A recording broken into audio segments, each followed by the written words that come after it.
হযরত আসমা বিনতু উমাইশ রাদিয়াল্লাহু তাআলা আনহা হতে বর্ণিত।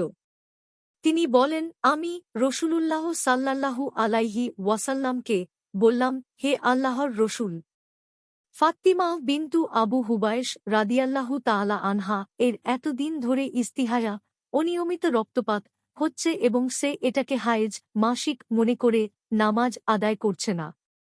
রসূলুল্লাহ সাল্লাল্লাহু আলাইহি ওয়াসাল্লাম সুবহানাল্লাহ পড়ে আশ্চর্যান্বিত হয়ে বললেন, নামাজ আদায় না করা তো শয়তানের প্ররোচনা।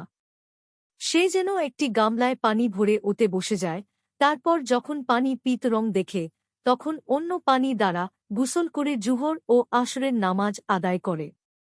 মাগরিব ও ঈশার নামাজের জন্য এভাবে একবার গুসল করবে, আর ফজরের জন্য পৃথক একবার গুসল করবে।